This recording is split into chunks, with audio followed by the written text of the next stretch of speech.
So how did you get into Trevor? What were you like when you were at school? What was I like at school? I was the biggest... I was a nerd at school. Anyone who knows me will know that. I'm a neek. Like, teacher's pet. Was there any reason why you was that teacher's pet? No, I just liked getting the answers right. Being, like, top of the sets. And, yeah, I think, like, my school wasn't a good school, so... What area did you go to school? I went to school in Mitcham, Stretton Vale / Mitcham, and yeah, the school wasn't a good school. It's like an academy now. Why wasn't it a good school? Because there was like just so much stuff always happening. People getting like kicked out. There was like fights all the time.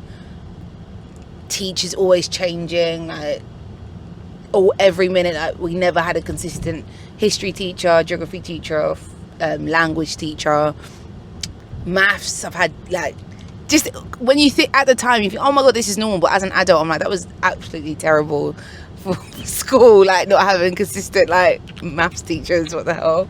But yeah, I was a neek at school. And proudly so. Okay, that's interesting. So how many GCSEs did you get, or is it CSEs now? Oh, GCSE. Well, when I did it was GCSEs. I don't know what it is now. I got all my GCSEs. I was like... What, C's and above? Oh, yeah, of course. I didn't get below a C in anything. Okay, that's good. That's what I mean. I was a neek. Oh. I was a real neek. I was like... So, as a teacher's pet, you never got picked on? I probably did get picked on, but... You're just it was the only kind of stuff getting picked on was guys who would say things, and now I'm older, I'm like, oh, like... that's just how guys sort of might be when, not that they say they fancied me, but it'll be like stuff like, oh, Kamilla, like, oh, you're a crybaby, oh, like. Oh, you're crying in school? Oh, Kamilla, you got a monobrow, like, okay, I just need to thread my eyebrows, like, that's it. Do you know what I mean? It's not like. Well, it was funny, as I was interviewing a lady, I think she's about your age. Yeah. And she's a political journalist, a black girl. Mm.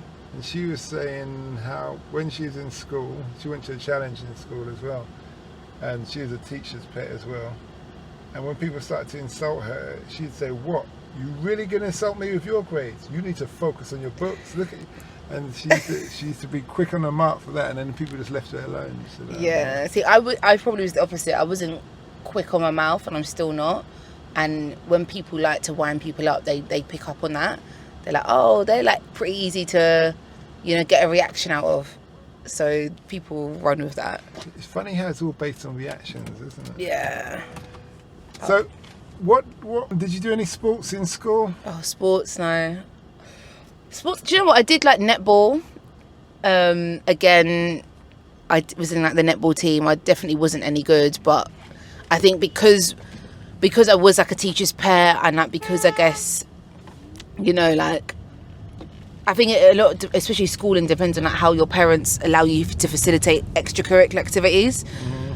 Because like my mum would like, allow me to do the after school clubs or like help me go to the netball games, matches and stuff. I was part of the netball team. I definitely wasn't any good, but I think I was in the netball team. Yeah, I was in the netball team, basketball team for a bit. And then it got to year 9 and I was like, yeah, I'm not actually good at this. I'm not doing sports anymore. Okay, that's interesting. So you went to college? Yeah, I went to college. What did you study in college? I studied English, accounting, don't ask me why I did accounting, psychology and drama. Alright, that was good. And did you have any idea what you wanted to be in life? No, like I just thought to myself, like, especially growing up at that time, it was very much like go to school, get your GCSEs, get your A-levels, get into a good uni, and then life will hopefully be good for you.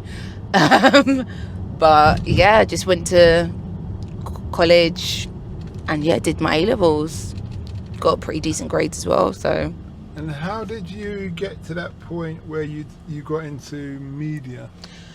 Again, it was going to uni. I went to uni, I did English, and I only did English because I was like, I still don't know what I want to do. I thought I might become a teacher. So I thought, do English. It's a pretty broad subject. You can like and you're not at uni a lot of time. You're there, like I was literally there 6 hours a week, so I had a lot of time to do other stuff, like explore extracurricular activities. And a lot of that was I did like I was part of the student magazine, part of the student newspaper, and I found a lot of free like media programs in the community, and one of them was at the Roundhouse in like North London, and it was like a summer program called like multimedia journalism. And at the time it was in my first year of uni, and it was like once an evening on a Thursday you'd go, there was like journalists, there was radio presenters, they would like talk to you about making a podcast. And then at the time I didn't know what a podcast was only just coming up as a thing then. What year was this? This is maybe like 2013, 2012 times. And then part of the course was, you know, you work on this magazine together, work on like quote unquote radio packages. And part of the magazine was we got to like make content for the magazine, whether that was like doing like a fashion shoot. So I got some girls together, we did a fashion shoot. We got to go to this festival, got to interview artists at the festival. And that's when I was like, oh my God, this is sick. Like I want to just like do this music stuff like and chat. And then I think from that's when I was like, okay, I want to work in media. I still don't know what I want to do, but I want to work in media, whether it's journalism, whether it is, I guess, radio, or whether it is like video production. But that was only because I got to do that course, that free course. It was nothing to do with my actual university degree. Okay. So you went from that, did you get a job straight away in media? I did actually. I was quite lucky. I graduated in, I think 2012 maybe, 2013. And at the time, I was like, didn't know what to do. I just applied for everything. I applied for like all the BBC, like out of like graduate courses, Channel 4 graduate courses. And then this charity was starting up called Creative Access. And it basically gave people from like minority backgrounds, whether that's a racial minority, whether it's like an, you know, ethnic minority, you know, social economic background minority, a job or an internship in the creative industry. And I got one at a TV production company, so it was 6 months paid as a production assistant at a big TV company, and I got that like I guess in October after I graduated. And I literally the other day I found the job letter, like, you know, the acceptance letter they would send you back in the day, like when you got a job. And I'm thinking, oh my God, like at the time I thought I was loaded and the pay was like £15,000 a year and it's a 6-month contract. But that gave me like my first job, like actually in, I guess, the industry. So yeah, I was quite lucky to get that, I guess. Okay. At what point did you realise this is for you and you're going to make a career out of it? Do you know what? I still, even up until now, I still have this moment of thinking, is this for me? Like, I think I'm very much like, I thought to myself, I want to be in this industry, whether it is in front of the camera or behind the camera, or in front of the mic or behind the mic. I want to be and understand this industry as a whole rather than just one aspect of it. So I think when I understood that made it a lot easier for me to decide, okay, this is the career for me, I think. And I think just, yeah, like being able to do jobs that, like, I was really lucky, like some of the TV shows I got to work on, I was able to go to like Austria and like work in Austria for like 3 months on a TV show with people learning how to ski. I got skiing lessons, I got paid to be out there, and that's an opportunity I never would have got to get given if I didn't, I guess, want to take this as a career. So tell us about, well, there's 2 points there. One is, what was that like, skiing, learning to ski? Because I learned to ski in the military and that was an emotional thing. But the skiing in the military is different from skiing on the civilian. Yeah. Skiing in the military, you're carrying a big backpack that weighs the size of a teenage girl, and you're on very thin skis, and you're not skiing, so you're kind of walking across snow that if you fall in, you're buried. Yeah. Yeah, but sorry, how was your experience on That's that? mad. I didn't even know that was it. Yeah. training people went through. It was something that, again, it never even, like, skiing and the culture of skiing isn't something that my friends or my family would do. It was a complete different realm to me. Like, I think it's a very middle class thing, skiing. Being able to ski, it's a luxury being able to go to ski, and being like given an insight into that world was crazy. Like, I got all my ski gear, like the trousers, the Leidenho things, whatever they are, the jacket, my ski boots. I went for ski lessons at in Milton Keynes, I think it was. It's like an indoor ski centre. And in the indoor ski slopes, I guess it's like the indoor slopes, I was actually really good. I was like, oh my God, like, I'm a good skier. I can go down. I can do my, like... You're braking or you crashing? I'm braking. I'm doing the turns. I never once dropped. My feet would go inwards, triangle inwards. I was like, I am sick. As soon as I got to a real life slope and I saw the size of it, like even a basic slope, I was like, wow, this is real. And yeah, skiing was... I think the most I've ever done is like a blue run. I've never gone above a blue run, which is like pretty basic. It's fun, but I think it's very much an acquired thing. Like, some people, a lot of people who worked on those sort of shows, they'd grown up going to ski for like their family holidays. It's part of their, like, you know, part of their lifestyle growing up skiing. And as much as I enjoyed it, and I'm glad that I had the opportunity, I think I've gone once, I think I've gone twice since I've worked on the show, like, of my own free will. And I think it's like riding a bike, like, because I know how to do it, I can still ski, but I don't enjoy it. Like, I'm going down with fear in my eyes, like, where's the fear coming in? I just don't want to crash, I don't want to fall. But I don't want to fall down. Did you fall when you was doing it? No, I've never once fallen. No one's fallen. And I don't want to fall. But you see other people fall. Yeah, I see other people fall. And do they die? No, they don't die, but well, some people break bones, but... Yeah, maybe they're doing that Ski Sunday thing. I'm not sure if you remember that show, Ski Sunday. No, what's that? Oh, I'm a child of the 70s.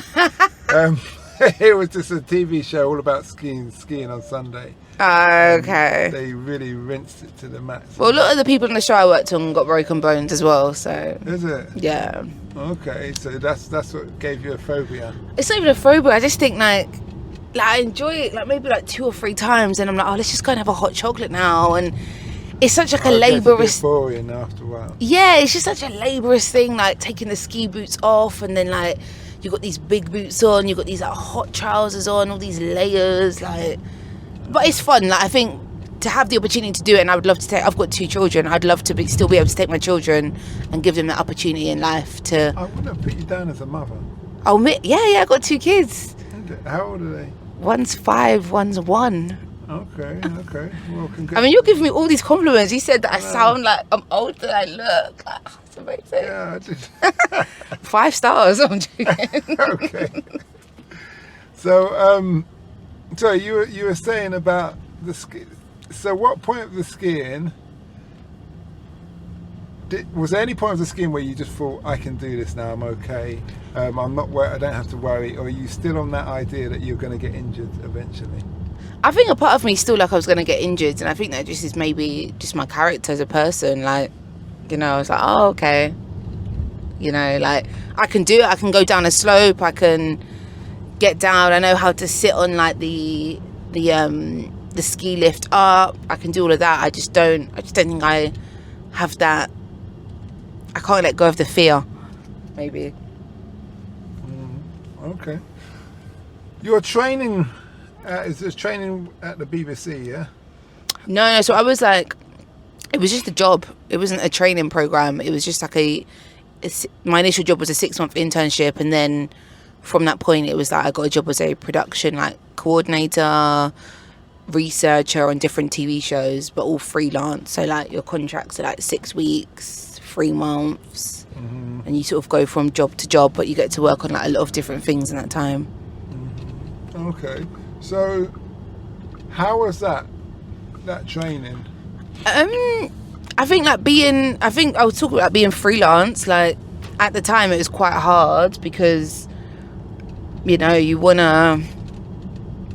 like, I want some consistency. And in isolation, you're like, oh my God, I'm getting, at the time, maybe like, I'm getting £500 a week, like, just to like go into work. But, you know, you can't take any sick days, because if you take sick, you're not getting paid for when you're sick. And then when your job finishes, if there's a gap in the job, you're not getting any money. So you need to always be thinking of your next job. Like, even if you've got a 7-week job contract, you're thinking in your head, okay, I need to be speaking to people for my next contract. What am I going to do next? So there's a saying, you're only as good as your last job. Yeah. And also like networking with people. Like, I think it's something, obviously schools don't ever teach you like the importance of networking, but I think networking is so important. Like, having connections with people, like a lot of the time, especially when I was working in that sort of capacity, like as a, you know, behind the scenes sort of job, a lot of my work was coming from a production manager going onto a different show and being like, oh, we need a researcher still, Kamilla can come and be a researcher with us, like, should be great. And I wouldn't have got that because they don't advertise these jobs. It's not as if they go on Indeed or you know, whatever they advertise jobs to post these jobs. It's very much word of mouth. So yeah, it's very much like you're only as good as your last job, and also like who you know, like having those connections, like being like, you know, having connections with the camera operator, the sound operator, the production manager, because they're all going to go into other jobs, and those other jobs are going to need other people as well. What's your current job title now? So currently I'm a radio presenter on Capital, and yeah, I'm a freelance presenter and producer, so I still produce behind the scenes as well. Right, so just define what you do for those different titles, please. So radio, I present on Capital. I've got a show Saturdays 4 till 7 p.m. and Sunday nights. That's kind of prime, isn't it? Yeah. Or is it dance? What kind of music? Capital's commercial, so we'll play everything from dance, commercial pop, like so Harry Styles. We'll play your, you know, pop R&B from the likes of Lizzo to Beyonce. So you meet lots of stars then?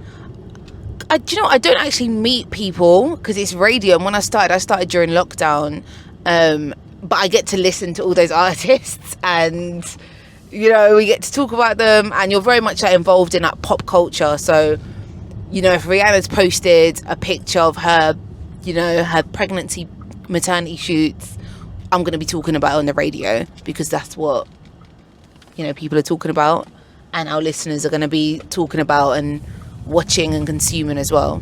Are most of what age group are your listeners, do you know? Do you know what? It's quite hard. I always think this. I would say the audience is probably like 18 to 34, so it's quite a big gap. So it's that cinema age. Pardon? The cinema age. Is that what it's called? Cinemas are catered for that age. Oh, yeah. Movies in the cinema. Yeah, I would say that, yeah. It's 18. the dating age. Yeah.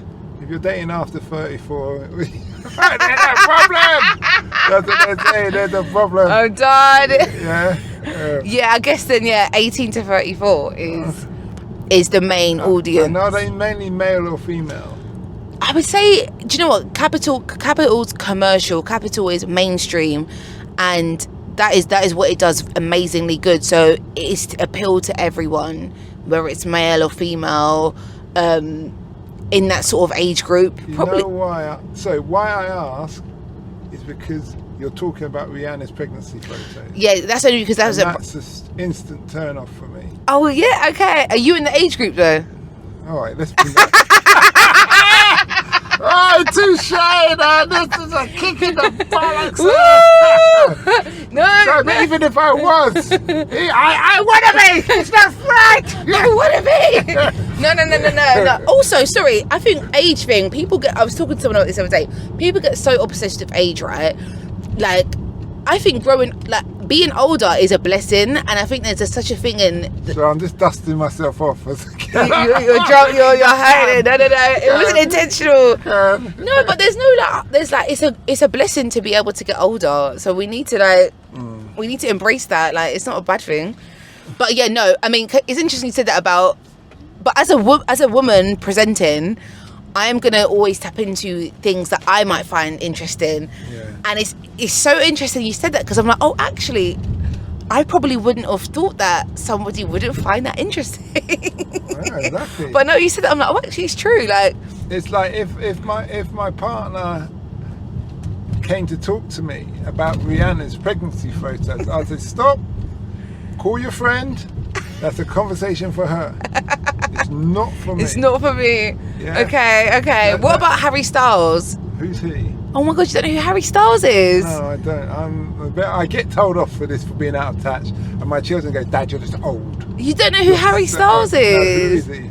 Harry He's a Styles. singer. He's a singer. He's literally probably like the biggest pop star at the moment. Well, what's he sing? He sings a song called As It Was, Watermelon Sugar, Late Night Talking. You was playing Capital in the car, so No, you the radio's just playing. I'm not Yeah, so paying attention. no, but you would have had it in your periphery, like no, your. but I listened to a podcast in my ear. Oh, so you weren't even listening? I listened to a podcast about people being killed, criminalists. I do and love serial criminal stuff. killers, I do love them kind of or podcasts. politics. And this is just playing, so I don't have to talk to the customer.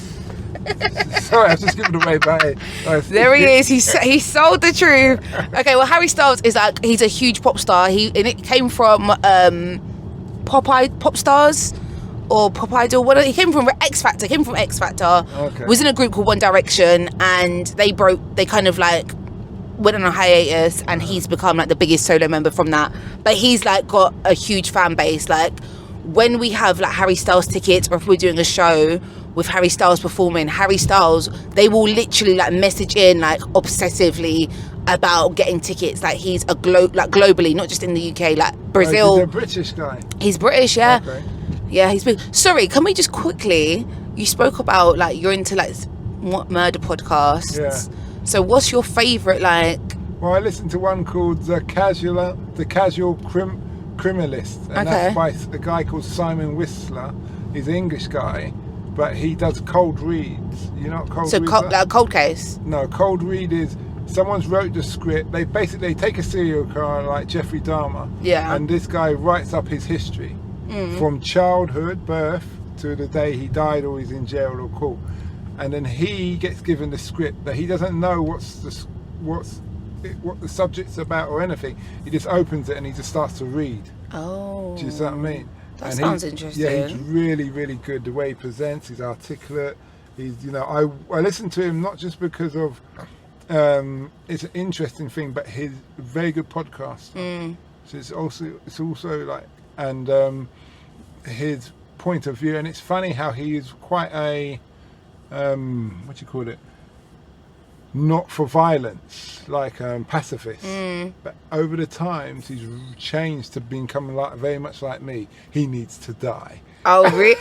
Do you know what? I always find this so interesting because I do love listening to murder podcasts, serial killers. The Jeffrey Dahmer stuff. I was a little bit a bit too much for me, but I'm very much There's people who Jeffrey Dahmer is like a teenager compared to some of the things I've heard. See, the thing is, I would like to say that I do think I'm still a pacifist, but then only recently I was listening to something and I was like, nah, that person needed to get the death penalty. And I was very much against that. And I was like, no, I'm going to check that out though. My attitude is this. I believe in the death penalty for one thing, and that's for acts against children. Yeah. And reason why, because adults, regardless whether it's domestic or whatever, you've always got to usually have the ability to remove yourself from the situation or not be in that situation at all if you're aware of your environment around you. The children never have that option. Do you understand? So that's why I'm a big fan for the death penalty on child molesters, things like that. I personally I believe you get medieval on them, put it on 10 o'clock news, and then you let people know if that's what you want to do, this is going to happen. I bet you it's like Saudi Arabia, crime drops overnight. People suddenly find a way to control themselves. Yeah. Okay. What have you learned about the presenting industry that you wish you knew when you had started? Oh my God, what have I learned? I think you need to have a really thick skin as a presenter. Do people write in and criticise you and stuff like that? No, do you know what? People don't might get the odd message. You'll get nice messages, and then sometimes you might see one mean message, and that might be on social media, that might be a text, that might be a comment on a video that you've done, and that would impact you more than all the nice messages. Like, what do you mean the video you done? so say for example, if I've done like a video for social media, like my own sort of presenting thing, and if someone's done a comment that, you know, says something that isn't nice, I might take that to heart more than all the nice comments. You know what? There's an easy method for that. Say, If you're soft, don't read your comments. Get your partner to read your comments. Yeah. And or your mum or someone, and they just tell you what you need to know, knowing your personality. Or if someone says something negative, to say thank you for the feedback. Yeah. Yeah, that's all true. If someone said anything to me, I just say thank you. Because when you post on YouTube, you can select only good comments. I don't know how they work it out, but I said no, all comments, because I want to hear if I'm doing something wrong. Maybe your haters will guide you. You seem to have a thick skin though, like you two spoke about in the military, like. Yeah, but at the end of the day, it's just a comment, isn't it? See, I think it's their opinion. There's a rule of thumb. The rule of thumb goes like this: if everybody likes you, then you're a people pleaser, and you need to be out there a bit. If everybody hates you, then you're definitely doing something wrong. But if there's a mixture of comments, then you're okay. Yeah. Because you're not going to please everybody all the time. It's true. And that's what I say. Take that with you. Okay, I'm going to take that today, and the podcast recommendations. And I think, what's the other thing? I think as well, like having a thick skin and also understanding that, like, I think now especially, like, I do. Like, obviously, I've got my own show and stuff, and I've got my own platform called The Bring In, and it's all about like. It's like a newsletter, and I post jobs, I post opportunities for like other people wanting to get into the same industry as me, and I speak to so many people, and they're like, oh, what's it on? It's just on like Instagram. It's called The Bring In. It's a newsletter. It's a Instagram page. So THE The Bring In. Like, I'm gonna bring you in, fam. Like that kind of vibe. So BRING and then IN. Yeah. Okay. Yeah. Now, you know you always spell the things. Yeah, you know, I spell it. I'm not doing that phonetically at the moment. Yeah. Maybe I'll change it. Need to do it, because people, if they don't get it the first time, they just give up. Yeah, no, it's true. Yeah. Especially the Bring In UK, lol. I remember now. The UK. Bring In UK on the end. But no, even doing that, like speaking to a lot of people, and a lot of people who, you know, engage you in that platform, they're like, you know, I done community radio for almost 10 years. So I did radio unpaid at different stations for nearly 10 years while working like full time, while, you know, working different jobs, having one of my kids. I was doing a lot of other stuff before I even got to be on commercial radio. And, you know, I speak to some people and they're like, oh, you know, I'm just desperate for the chance. Like, and sometimes it's like you realise that, and you listen to some people and you're like, oh my God, you're so good. Like, why haven't you got the chance?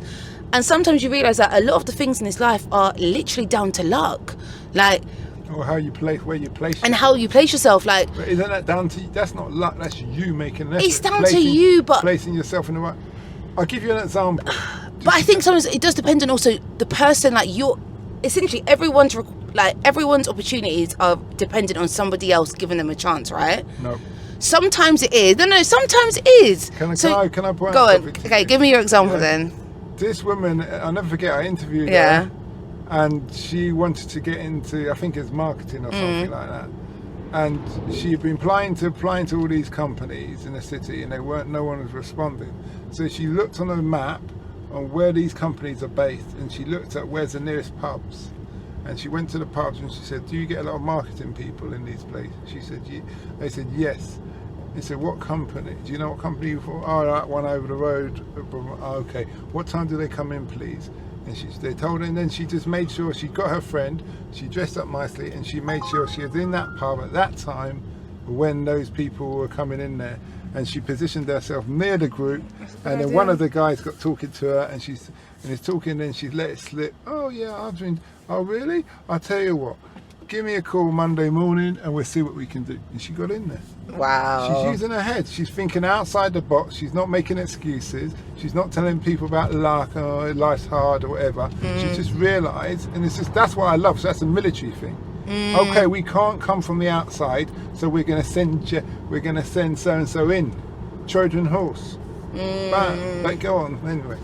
No, now I'm like, okay, maybe I need to switch up my approach a bit. Let me go and find all the local. Do you know? And I think that feeds into the whole idea of networking, and like, for example, talent plays one part into what you want to do, but also like having the other skills of like networking, being a people person.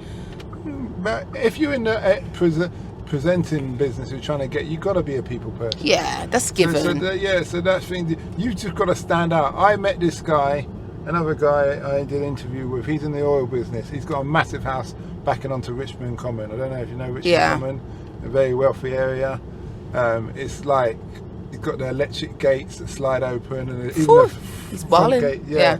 And he said when he first applied for his job, he's applying for a job and no one was paying attention. So he put on the CV, "You need me." That was it. Mm-hmm. You need me. If you don't employ me, something wrong, kind of like that. The man, okay. Emailed him, brought him for an interview. The man's like, "So did you this?" And he explained. He said, "Well, no." And his attitude was so confident and so, and he's explained. And then the man said, "Oh, I'm calling you back for another interview." He goes, "Well, I got the job." He said, "No, you haven't got that job. Yeah, you're not qualified for that job. But I like your attitude of can do, and you're willing. So I'm going. If something comes up, I'm going to make it for you, and then make it. And before you know it, he's running the whole fleet of. He's Dutch. He's running the whole fleet of canal barges that carry oil. Oh wow! And then later on he moved on up to get into the Shell or something. You know, he's one of the big people for Shell. With his multi probably about £5-8 million house. And he's got electric gates. He's got electric gates, man. Yeah, and all those kind of things. And he's got the Porsche and all those he's got the cars outside. I think, do you know, like, I don't know. Do you see what I'm saying? I see what you're saying, but do you know what it is? I think sometimes, I struggle with. I think because it's been like not that a long time, but you get to a point sometimes where you're like, you get not jaded, but you get a bit like. You're appreciative of where you are, you know what you're doing and everything like that. Remember what Einstein says. What did Einstein say? True madness is insanity. Doing the same thing again and again, expecting change. If I want to take you out to dinner on a date, you got to do something different. different. I ask you every day, you come out with me. You come out with me. You may give up or just sort of exhaustion, but if I say to you, "No, listen, I'm flying to Spain tonight, and I'm going to be back in time for more work tomorrow. Do you want to come over?" I'll be like, hell yeah, I'll come to Spain. So, what? So it's totally changed from, "Do you want to come to Nando's?" Yeah. Nah, I'm good, I can have my own Toby Carvery for dinner. Do you see what I'm saying? Yeah. At least your partner knows what. He will not want Toby Carvery, for real, facts. No, but that's, you know what, that's so true. Like, and I think like sometimes you have got to have the different approaches, because there is like 1,000 people, whatever you're trying to do, also wanting the same thing as you. So you need to stand out. You've got to stand out, man.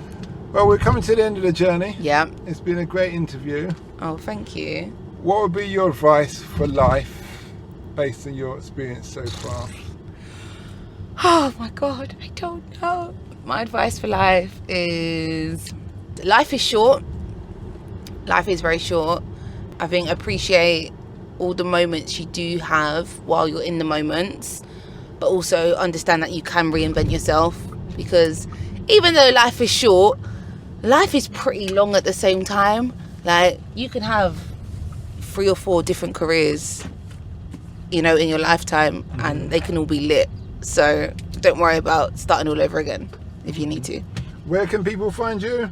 Instagram, Twitter, TikTok, Kamilla Rose, KAMILLAHROSE. And what radio station and what time is your show? Currently I'm on Capital every Saturday 4 till 7 p.m. and Sunday 10 p.m. to 1 a.m. So listen to me on your Sunday nights. And was there a UK on the back of that Instagram channel? No, not. Oh, on the Bring In. If you want to get advice about working in like TV, radio, or journalism, follow the Bring In UK, the THEBRINGIN UK on social platforms, and it's a newsletter as well if you're not on socials. Okay, well, thanks a lot for that. We Thank wish you you, well. man. We hope that episode enhanced your life. We post an interview every day as well as vlogging on our social media channel. Don't forget to subscribe to get our latest episode.